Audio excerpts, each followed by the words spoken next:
예레미야 18장 17절 말씀을 함께 읽겠습니다. 같이 봅니다. 내가 그들의 원수 앞에서 흩어버리기를 동풍으로 함같이 할 것이며 그들의 재난의 날에는 내가 그들에게 등을 보이고 얼굴을 보이지 아니하리라. 아멘.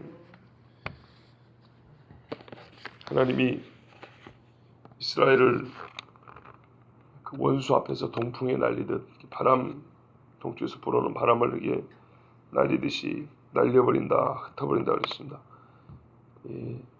쭉정이가 키질할 때 바람에 날려가는 것처럼 그렇게 이스라엘을 날려버린다 그랬습니다. 하나님의 본능으로 날릴 수 있는 것이지만 이스라엘은 날릴 수밖에 없는 매우 가벼운 그런 껍데기에 불과하다는 말이죠. 그런데 우리가 참 눈여겨봐야 될 것은 원수 앞에 그렇습니다. 원래 이스라엘의 원수들이 이렇게 바람에 날려야 되잖아요. 쭉정이처럼.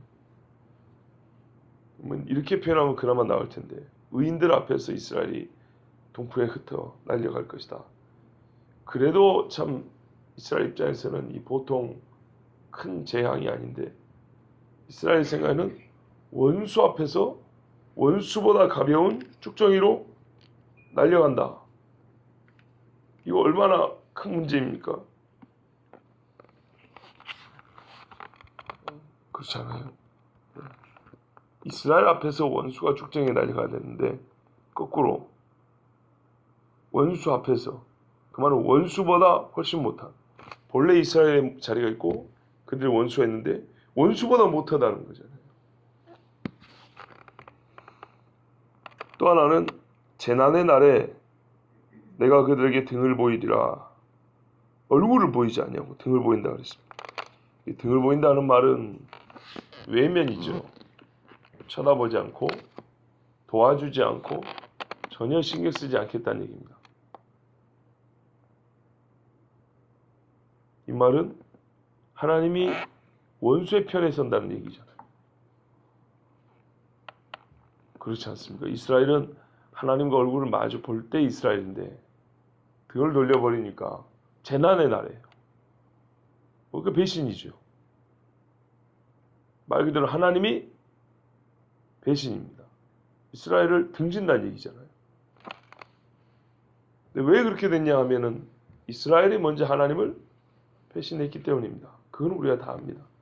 자, 오늘 우리가 이 17절에서 눈여겨받을 것은 그동안에도 하나님이 다른 표현들을 많이 썼지만 또 다른 표현으로 이스라엘이 어떤 고난과 재앙을 당할 것인가를 말씀해 주는데 하나는 너희는 나라가 없어져 버릴 거다. 근데 이 말씀은 다른 표현으로 지금까지 여러 번 들었던 말씀이에요. 사실은 흩어버린다 많이 들었잖아요. 근데 오늘 좀 추가된 재앙의 모습을 하나님이 말씀해 준 게 뭐냐면 내가 등을 돌려버릴 거다. 얼굴을 보이지 않고 등을 돌릴 거다. 이거는 지금까지 또 좀 못 듣던 말씀이에요. 그래서 이 뒷부분을 가지고 좀 생각해 보면 이 말씀 안에서 우리가 중요한 거 두 가지. 성경에서 성경 다른 데서 들은 말씀이에요. 메아리라 그러죠. 여기서 말하면 반세되고 울리는 메아리처럼 이 말씀은 사실 다른 데서 한 2번 정도 들었던 얘기예요. 어떤 차원에서 들었냐면요. 첫 번째, 예수님이 십자가에서 죽으실 때 엘리 엘리 라마 사박다니 그랬어요. 번역하면 나의 하나님 어찌하여 나를 버리시나이까 그랬죠. 이 부르짖음이 들리는 것 같아요. 예수님이 십자가에서 돌아가실 때 하나님이 얼굴을 돌리셨다 그랬거든요. 그래서 해도 빛을 잃고 하나님의 영광이 없어지고 하나님이 우리를 보고 계실 때 천체도 하늘의 해와 달과 별도 우리를 향하여 빛을 비추고 그 힘을 바라고 기능을 다하는 것인데 하나님이 우리에서 마음을 돌려버리면 어디서부터 문제가 생기냐면 하늘에서부터 문제가 생기죠. 마지막 때 징조도 그렇고 그래서 신학자들이 일제히 하는 말은 이건 하나님이 자기 얼굴을 가리시고 감춘 거다 그랬어요. 감춰버린 거라고. 아들을 버리셨어요. 그럼 그 버렸다는 게 뭐냐? 신학적으로 할 이야기 많은데 오늘은 신학적 해석이 아니라 우리 현실에서 버리셨다, 등을 돌렸다는 게 무엇인지 역사와 현실에서 가르쳐 주는 거예요. 우리 삶의 현실에서. 하나님이 세운 나라 이스라엘이 이방인의 침입을 당할 때 하나님께서 오히려 그들의 편이 되어서 저놈 저기 있다, 죽여라. 저거 놈은 저기 있네, 죽여라. 죽일 때 이런 방법이 좋아. 이렇게 죽여. 끌고 갈 때도 이런 식으로 끌고 가면 훨씬 더 수치와 모욕이 커질 거야. 이런 식으로 말이죠. 완전히 이스라엘의 원수의 편, 그들의 지도자가 되는 것처럼 하나님 그리 행한다는 거예요. 아, 이게 등을 돌린다는 의미구나. 이렇게 처참하게, 비참하게 모든 소망을 다 잃게 하면서 세상에 하나님이 내 원수의 편을 써가지고 나를 원수 앞에서 그보다 못한 축제로 날려버리고 나를 죽이려고 그들을 데리고 와서 그들의 앞잡이 노릇을 하다니, 이스라엘이 당한 충격은 이만저만이 아니었을 거예요. 사실은 이것이 예수님이 하나님 앞에 버림당한 죄인으로서 죽었다는 것을 설명해 주기에는 사실은 이 자체가 부족해요.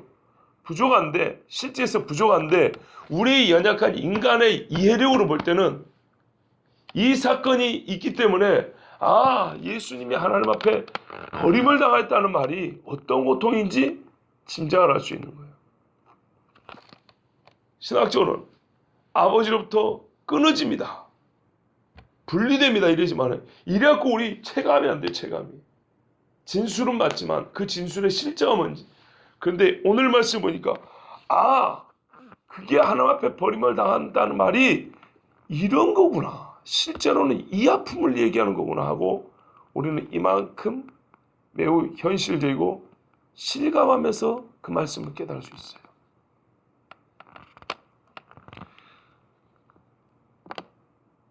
하나님이 유다를 버리셨잖아요. 가룟 유다 뿐만 아니라 지금 이 민족 유다를 버리셨잖아요. 이 버림을 당한, 이와 같이 버림을 당한 분이 그리스도 예수님이고, 이들이 지금 죄로 말미암아 버림당했죠. 그렇죠? 꼭 그 말입니다. 예수님은 자기가 죄인 아니지만 유다가 하나님 앞에 등을 돌리고 버릴 정도로 이 큰 죄, 곧 세상의 죄를 질 때 하나님은 죄인을 향하여 등을 돌리신 것처럼 예수님을 등을 돌려 버렸다, 이런 말입니다. 그래서 예수님의 고통과 신학적인 의미를 우리는 그만큼 더 이해할 수 있게 됐어요. 예수님은 전혀 어울리지 않는 고통을 당한 거예요. 그래서 우리는 더욱 그분 앞에 겸손해하고 감사합니다. 두 번째 말씀의 메아리가 어디서 들려오냐면 시편입니다. 2014년도에 수련회 갔을 때 예수님의 오심과 유대인의 이스라엘의 구원인가, 이런 주제로 특강을 한번 했습니다. 그때 여러 시편을 읽으면서 여호와여 우리에게 얼굴을 비추소서, 얼굴빛을 비추소서. 지금 유대인들은 그렇게 기도한다 그랬습니다. 그 의미가 뭐냐? 얼굴빛을 비춘다는 것은 주께서 우리에게 돌아오사 실제로 우리를 구원한다는 뜻이다.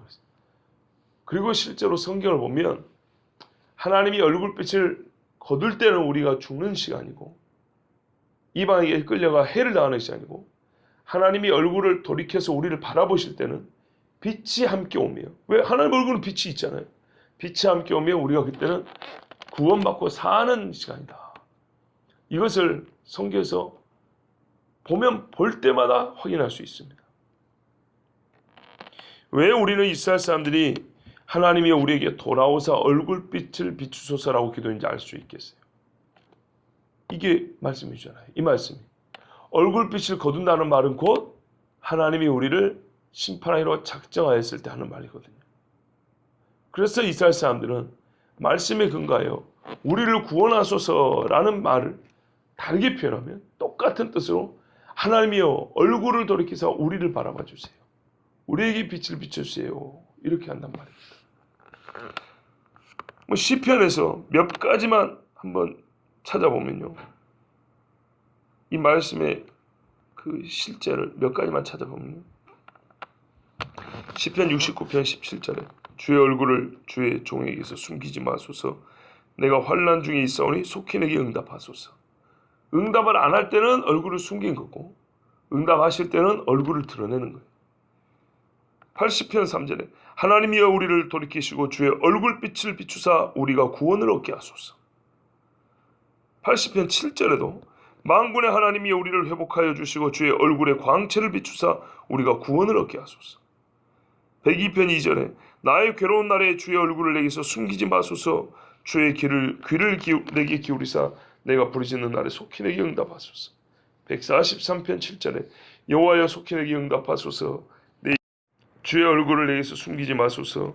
내가 무덤에 내려가는 자가 될까 두려워하나이다. 주의 얼굴을 내게 숨기시면 내가 무덤에 내려가는 자가 되는 거예요. 이와 같이 성경에서는 하나님께서 얼굴 우리에게 향하여 드사 빛을 비춘다는 말은 우리를 구원한다는 뜻입니다. 시편에 이런 많은 이스라엘의 기도, 이 부르짖음, 지금 현재 이스라엘은 여전히 이러한 시편으로 하나님 앞에 구원을 구하고 있다고 그랬습니다. 그게 이제 문제가 있는 건 뭐냐면, 옛날에 예수님 오셨는데 예수님을 향하여 부르짖어야 되는데 아직 안 오신 걸로 믿고 부르짖을까 문제입니다. 그러나 자기들의 부르짖음이 진짜 무엇을 바라야 되는지 곧 깨달을 날이 올 것입니다. 근데 그 전에 또 말씀이 있습니다. 여러분 한번 같이 찾아보시겠습니까? 민수기 6장을 보십시오. 민수기 6장을 보면 대제사장이 하나님 앞에 나와 예물을 드리고 백성에게 와서 축복하는 기도가 기록되어 있습니다.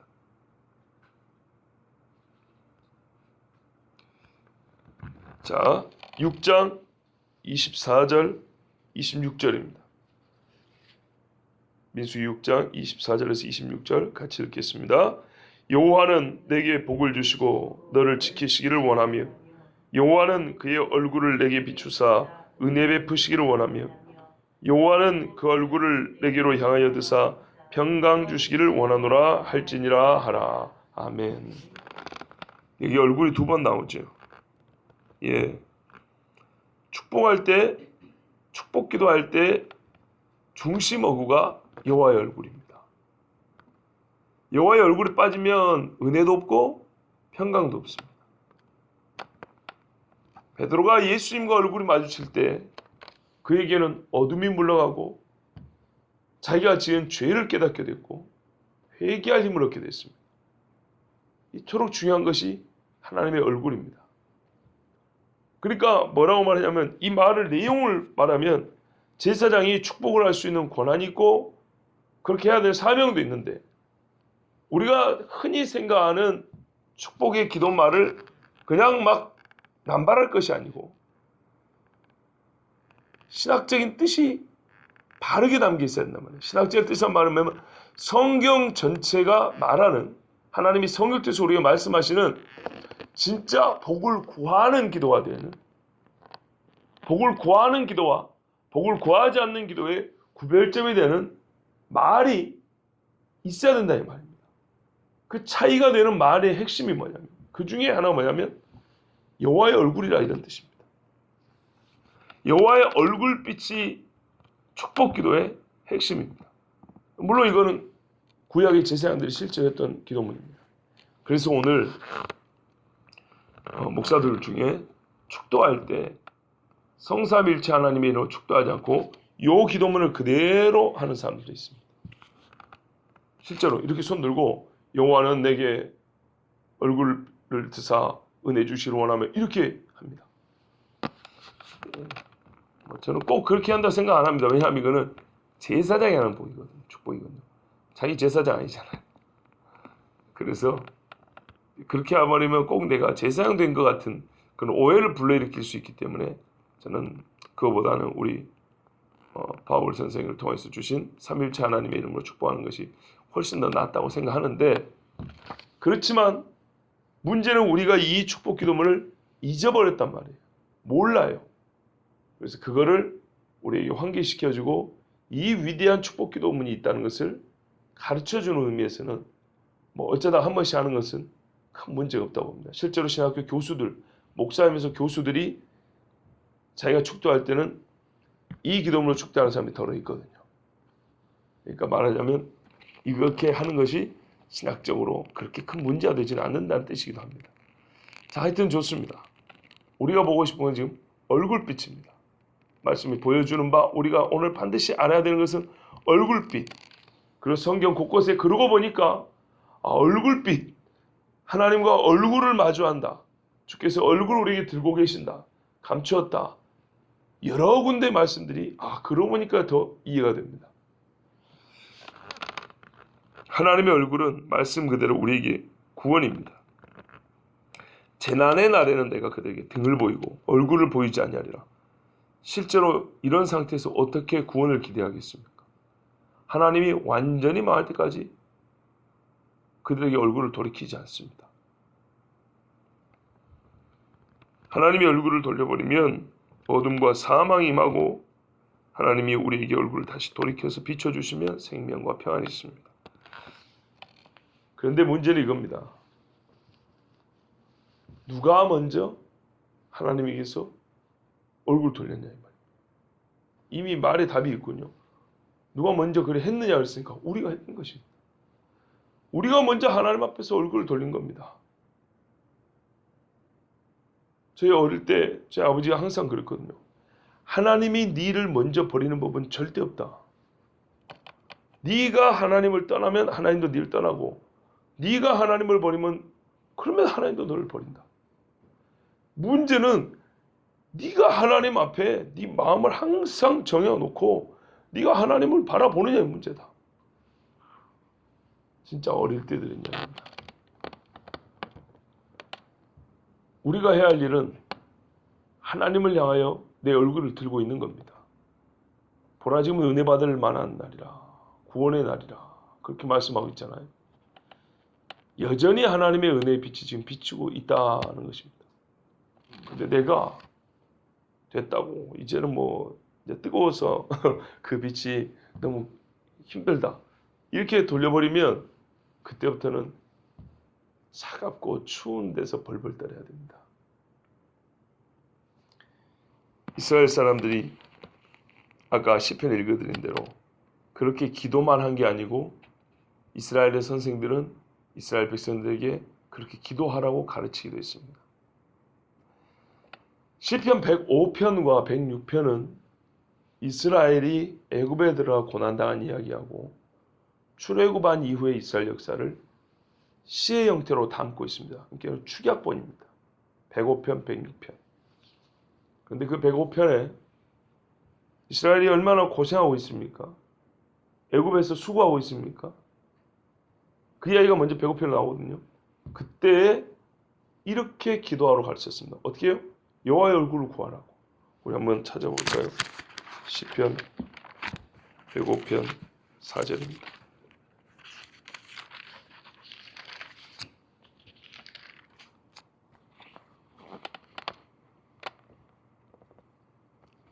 이 명령을 한 다음에 본격적으로 이스라엘의 구원 이야기를 시작합니다. 105편 4절입니다. 같이 읽습니다. 여호와와 그의 능력을 구할지어다. 그의 얼굴을 항상 구할지어다. 아멘. 지금부터 시작하는 이스라엘의 역사, 이 역사를 쭉 봤을 때 기록이 좀 앞에 돼 있지만 결론적으로 그러니까 이스라엘은 하나님 앞에 이런 은혜를 받았으니까 이스라엘은 하나님 앞에 어찌해야 되냐 할 때 철저하게 그분의 은혜를 구하고 그와 함께 있어서 생명 가운데 있어야 된다는 겁니다. 그거를 어떻게 표현하면 항상 그의 얼굴을 구할 자다. 여러분 이 105편과 106편이 이스라엘의 선생 또는 이스라엘의 아버지들이 자녀들에게 한두 번 얘기했을까요? 아닙니다. 시편은 이스라엘 사람들이 자주 반복하는 겁니다. 자주. 6월절 이야기 자주 반복하는 것처럼 자주 반복합니다. 그렇기 때문에 즉 이스라엘의 역사 얘기는 자주 얘기하는 거거든요. 그러니까 제가 105편 4절 같은 얘기도 기록이 앞에 돼 있지만 이거는 결론과 같다 그런 것입니다. 기록이 되기 전부터 이스라엘 사람들은 계속 이야기를 전했거든요. 그리고 배웠고 가르쳤고 또 배웠고 이게 반복됐거든요. 그리고 이제 그 반복한 이야기를 시편에 기록을 할 때, 이 글로 기록을 할 때 이미 다 아는 이야기잖아요. 이미 해왔던 것이잖아요. 그 결론이 뭔지도 알아요. 그래서 찬송과 최종 결론을 먼저 쫙 써놓은 다음에 그 입으로 전해왔던 이야기를 글로 쫙 기록을 한 것입니다. 그렇게 봐든 보든 또 그렇게 보지 않든 이게 주제인 것만은 틀림없는 이야기입니다. 뒤에 보시면 나오잖아요. 아브라함과 그 후손이 야곱 집이 하나님 앞에 은혜를 받아가지고 약속을 받고 하면서 애굽에 들어가서 또 요셉으로 말미암아 그 집에 고센 땅에 머물러서 참 복도 받고 또 종살이 하다가 모세가 와가지고 막 이야기 쫙 진행이 됩니다. 그 역사적인 이야기. 바로 하나님께서 얼굴빛을 비추사 이스라엘을 구원하신 이야기, 돌보신 이야기입니다. 그러므로 우리는 항상 하나님의 능력, 여호와와 그의 능력이니까요. 하나님은 빼고 능력만 구하면 안 되죠. 하나님 여호와와 그의 능력을 구하고 그의 얼굴을 항상 구할지어다 그랬습니다. 자, 이런 모든 말씀에 비춰볼 때 그렇다면 오늘 말씀이 보여줄 만은 이스라엘은 어마어마하게 큰 죄를 지었다는 얘기입니다. 철저하게 하나님이 등을 돌리고 얼굴을 가린 만큼 이스라엘은 꼭 그 반대, 그만큼 스스로 먼저 하나님 앞에 등을 돌리고 얼굴을 돌렸다는 얘기입니다. 그래서 하나님이 참고 돌아오라 하잖아요. 맨날 돌아오라. 얼굴을 나에게로 들어. 그런데 그러지 않았을 때 하나님은 그들의 죄만큼 갚은 분이죠. 그들의 죄만큼 돌리는 거예요. 그렇게 되면 어떻게 됩니까? 진짜 그때부터는 끔찍하고 무서운 일이 벌어집니다. 일찍이 그들의 조상들이 했던 교훈을 지켜야 됐습니다. 이 보세요. 뭐라 그랬어요? 여호와와 그의 능력을 구할 자다. 그의 얼굴을 항상 구할 자다. 이렇게 가르치고 이렇게 배워왔던 거예요. 그런데 이 말씀에 불순종할 때 그들은 하나님의 얼굴빛이 그쳐지는 것, 그 방향이 돌아가 버린 것을 경험하게 됐어요. 설마 했더니 실제로 그 일을 겪고 나니 얼마나 무섭고 슬프며 아픕니까? 여러분, 하나님 말씀은 이리하여서 메아리로 해서 우리에게 가르쳐주는 교훈이 많을 뿐만 아니라 그래서 성경을 가르쳐주고 증언하고요. 동시에 오늘 우리가 기도해야 될 바를 말씀해 줍니다. 여호와의 얼굴을 구하는 기도를 하십시오. 하나님의 얼굴이 그 빛이 비춰줘야 되겠습니다. 어둡습니다. 차갑습니다. 바람이 너무나 많이 붑니다. 하나님이 안 계시니 참 쓸쓸합니다. 주의 얼굴을 구합니다. 우리를 구원하여 주시고 우리를 도와주시고 은혜와 평강을 주의 얼굴을 구하는 우리에게 허락하여 주시옵소서. 이것이 오늘 하나님께서 우리에게 하라 명하시는 간구입니다. 같이 기도하겠습니다.